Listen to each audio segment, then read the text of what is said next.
राशिद भाई, बात यहीं से शुरू करते हैं कि आइडियली शारजा में बैटर्स का हम किरदार देखते हैं, रन्स लगते हैं शारजा में, बल्ले पे बॉल आता है और पाकिस्तान की तारीख भी रही है एक शारजा में।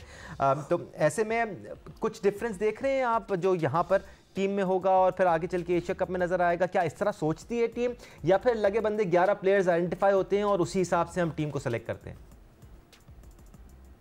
बैटिंग का थी एक जमाना था कि शारजा में बहुत अच्छी बैटिंग पिच हुआ करती थी। दिन के मैच में हम टेस्ट मैचेस खेले हैं तो उसमें अच्छी पिचेज हमें मिलती थी, वनडे में भी मिलती थी। लेकिन बाद में हमने जो देखा है ना कि दुबई के आने के बाद शारजा को इतना टाइम नहीं मिला और यहाँ पे ग्रिप करती है बॉल, नई हो पुरानी हो, मुश्किलात होती है, दिक्कत आती है बैटिंग करने में। और स्पिन होती है, अगर स्पिन हुई तो अफगानिस्तान को ज्यादा फायदा होता है उसका, क्योंकि उनके पास जो फ्लोटिंग ऑर्डर है, उनके कुछ 2-3 बैट्समैन वो बॉलिंग पूरी कर सकते हैं, तो इस वजह से उनको एक एडवांटेज होता है। बाकी दूसरा सवाल, प्लेइंग 11 अभी चेंज करते रहते हैं, फखर कभी फिट हो जाते हैं कभी नहीं होते, उससे हमें टॉप ऑर्डर पे मसाइल आ रहे हैं। वो खेलते हैं, वो सबसे अच्छा प्लेयर पाकिस्तान के पास अभी भी वही है, लेकिन फिट नहीं रहते तो साइम अय्यूब और साहबजादा फरहान करते हैं। जब फिट हो जाते हैं तो साहबजादा फरहान बाहर हो जाते हैं। तो ये स्टेबिलिटी होनी चाहिए जो नजर नहीं आ रही है। बाकी मुझे स्टेटस जो इस टूर्नामेंट का है उसमें गालिबन मोहम्मद नवाज इसमें नहीं है, शायद एशियन चैंपियनशिप में शायद नहीं है, मुझे करेक्ट कीजिएगा। जी है, बिल्कुल तो है। वो नहीं है इसमें, तो है उसमें मौजूद है। जी सर। अच्छा, मौजूद है, ठीक है। तो इसमें आपको अभी ये देखना है कि हमारे पास जो ऑलराउंडर है, हम फास्ट बॉलिंग पे ज्यादा चले जाते हैं, कई मिस्टर पे चले जाते हैं और नवाज भी खेल रहा होता है और दूसरा एक स्पिनर भी खेल रहा होता है। सवाल ये है कि हमने जो सिलेक्ट किया T20 में या वनडे में सलमान अली आगा को, वो इस वजह से कि टेस्ट की परफॉर्मेंस अच्छी थी, यार ये बॉलिंग अच्छी करता है, इसको मौका दिया जाए जी। लेकिन जब वो इंटरनेशनल क्रिकेट में आए तो वनडे में या T20 में ज्यादा बॉलिंग करते हुए नजर नहीं आए। वो साइम अय्यूब से बॉलिंग कराते हुए नजर आ रहे हैं जो एक बैट्समैन है। ये क्वेश्चन मार्क खुद ही बना दिया ना हमने ड्यूरिंग द मैच, जो खेलते खेलते हमने वो बॉलर बन गया, वो बैट्समैन बन गया जी। तो ये चीजें हैं जो कि हर्ट करती पाकिस्तान क्रिकेट को। और उम्मीद है कि आज अफगानिस्तान का मैच अच्छा होगा और पाकिस्तान जीते, हमारी दुआ है। और क्योंकि अच्छी प्रिपरेशन हो जाएगी इंडिया के मैच से पहले। एब्सोल्युटली। या पाकिस्तान के स्क्वाड पे भी ज़रा नज़र डाल लेते हैं, वी मिस दैट। उससे पहले याद रहे कि आज पाकिस्तान और अफगानिस्तान के दरमियान इस ट्राई नेशन सीरीज़ का पहला मैच खेला जाने वाला है पाकिस्तानी वक्त के मुताबिक 8 बजे। फ़खर जमान, साहिबजादा फरहान, मोहम्मद नवाज, हसन नवाज, हुसैन तलत, साइम अय्यूब, फ़हीम अशरफ, साथ साथ सलमान अली आगा आपको टॉप पे नज़र आ रहे हैं। खुशदिल शाह, मोहम्मद वसीम की वापसी हुई, मोहम्मद वसीम जूनियर हैं, द पेसर। सलमान मिर्ज़ा वापस आए हैं स्क्वाड के लिए, दौरे वेस्ट इंडीज़ के लिए वो नहीं शामिल थे टीम में। अबरार अहमद, हसन अली, हारिस रऊफ, शाहीन शाह अफरीदी और बिल्कुल बॉटम में आपको सुफियान मुकीम और मोहम्मद हारिस भी नज़र आ रहे हैं। साथ साथ अफगानिस्तान के स्क्वाड पे भी नज़र डाल लेते हैं कि there are some interesting names है, कुछ चेंजेस वहाँ पर आई हैं। अहमद, आ रहा हूँ मैं आपके पास। बिल्कुल राशिद खान कप्तानी के प्राय अंजाम दे रहे हैं, दरवेश रसूली, इब्राहिम जदरान, उमर जई, गुलबदीन नायब, मोहम्मद इसाक, गुरबाज, सिद्दीकुल्ला अटल, साथ साथ फरीद अहमद, AM गजनफर, करीम जन्नत, मोहम्मद नबी, अशरफ और साथ साथ फजल फारूकी और मोहम्मद रहमान भी इनकी टीम का हिस्सा हैं। और नबील हक इस ट्राई नेशन सीरीज़ में अफ़गानिस्तान की टीम के साथ नहीं है, अलबत्ता एशिया कप के स्क्वाड में वो लाजमी टीम में शामिल किए जाएंगे। जी अहमद, आप कुछ कहना चाह रहे थे, बीच में ऐड करना चाह रहे थे? नहीं, मैं कह रहा था इसमें मुझे मोहम्मद नवाज का नाम नजर नहीं आया जो ट्राई नेशन हो रही है। ठीक, हमारे पास जो स्क्वाड आया है और जो स्क्वाड दिया गया है उसमें मोहम्मद नवाज शामिल हैं राशिद भाई।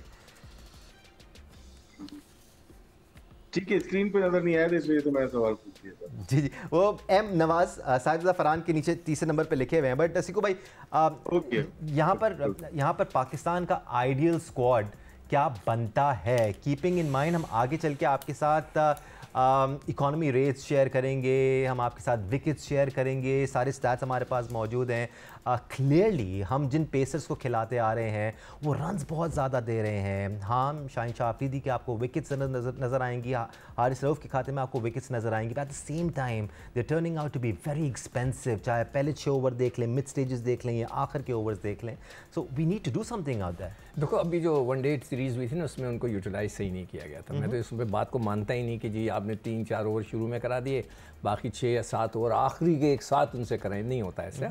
बीच बीच में लाके स्ट्राइक करना पड़ता है, इसलिए कि दे आर स्ट्राइकिंग बॉलर्स। ये कप्तान की बहुत बड़ी गलती थी। खैर वो तो ख़त्म हो गया। अब आप जो आइडियल सिचुएशन कह रहे हैं ना, पाकिस्तान की क्या लाइनअप होनी चाहिए, जो मुझे फीलिंग आती है ना वो ये कि हमारा जो कोच हैं, जो कप्तान है, या आई डोंट नो, कोच का ज़्यादा इन्फ्लुएंस होगा, कप्तान का इतना नहीं होगा, वो ऑलराउंडर्स पे बहुत ज़्यादा डिपेंड करते हैं, कुछ ज़्यादा ही। हाँ, कुछ ज़्यादा ही करते हैं। और उनका फार्मूला ये है कि जो 8 नंबर तक बैटिंग होनी चाहिए और उसके बाद जो है स्पेशलिस्ट के ऊपर वो इतना डिपेंड नहीं करते।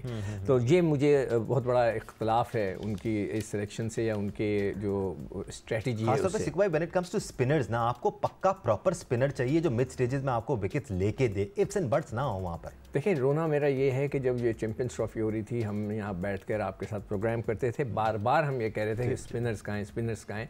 तो लोग ये कहते हैं जी हमारे पास है ही नहीं स्पिनर, हम किसको खिलाते।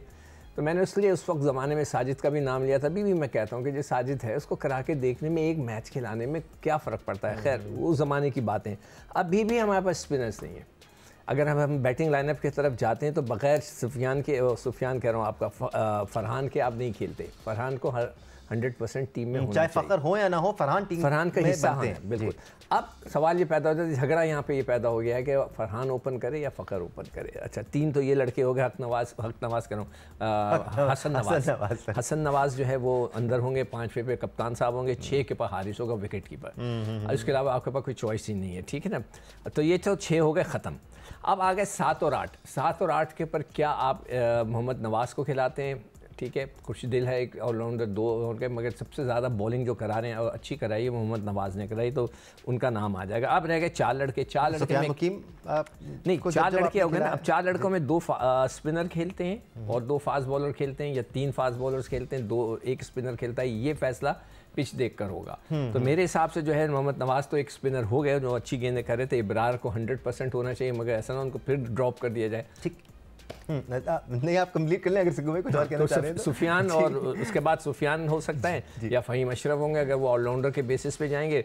बाकी फास्ट बॉलिंग के अंदर आप जिसको चाहे रख लें, सलमान मिर्ज़ा भी हैं, शाहीन भी है, हारिस भी है, हसन भी है, वसीम जूनियर भी है। अहमद, मैं आपकी तरफ आऊँगा थोड़ा सा स्पेसिफिक सवाल लेके। सलमान मिर्ज़ा को लेकर आपने उनको टीम में शामिल किया। यस, वी रेज क्वेश्चंस कि वो किस तरह टीम में आए, लेकिन जब वो टीम में आए, जब उन्होंने पाकिस्तान के लिए खेला, ही बोल्ड रियली वेल। अच्छे ऑफ कटर्स दोनों जगह पर घुमा रहे थे, अच्छी लेंथ को हिट कर रहे थे, अच्छी पेस के साथ बॉल कर रहे थे।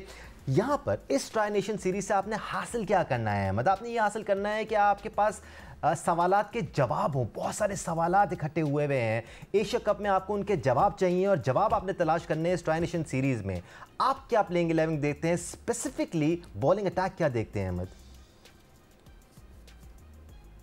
देखिए, जितनी क्रिकेट मैं दुबई अबू धाबी में खेला हूँ सर, 8-9 साल क्रिकेट खेली है वहाँ पे, तो शारजा की जो विकेट है नॉर्मली वो ज्यादातर स्पिनर को सपोर्ट नहीं करती है, ठीक है। ज्यादातर वहाँ पे बॉल स्किड होता है। हाँ, कभी कभार जब बहुत क्रिकेट वहाँ पे खेली जा रही हो तब थोड़ा सा बॉल टर्न होना स्टार्ट होता है। और शारजा की एक बात आप याद रखिए कि शारजा में बड़े सबसे अच्छे तरीके से अगर स्पिनर को छिक्के लगते हैं ना, बड़े शॉट लगते हैं, तो वो शारजा के अंदर लगते हैं, खेले जाते हैं। और अगर आप अफगानिस्तान की स्ट्रेंथ देखेंगे तो अफगानिस्तान की जो स्ट्रेंथ है वो उनकी स्पिन बॉलिंग है, और जिससे मुझे लगता है कि पाकिस्तान को थोड़ा सा शारजा का जो ट्रैक है वो सूट करना चाहिए। और दूसरी चीज, जो चीज शारजा में तंग करती है वो होती है अंडरलाइट्स उनकी फास्ट बॉलिंग। ये जो अंडरलाइट्स फास्ट बॉलिंग होती है क्योंकि वहां पे बॉल स्किड करता है, और वहाँ का जो शॉर्ट बॉल है वहाँ की लाइट कुछ इस तरह की है कि शॉर्ट बॉल नजर नहीं आता, स्पेशली जो और के साथ अगर अपनी फास्ट बॉलिंग की आप कंपेयर करेंगे तो पाकिस्तान का फास्ट बॉलिंग के पास ज्यादा पेस मौजूद है, और ऑलराउंड भी जो ऑप्शंस पाकिस्तान के पास मौजूद हैं उस फ़हीम अशरफ है और उसके अंदर वसीम जूनियर है।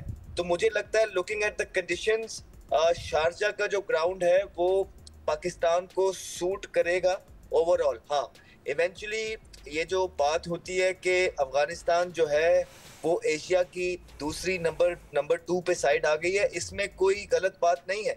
और ये अभी की टीम का या अभी के कप्तान का इस चीज में कसूर नहीं है, ये तो पहले से ही चीजें चलती आ रही हैं।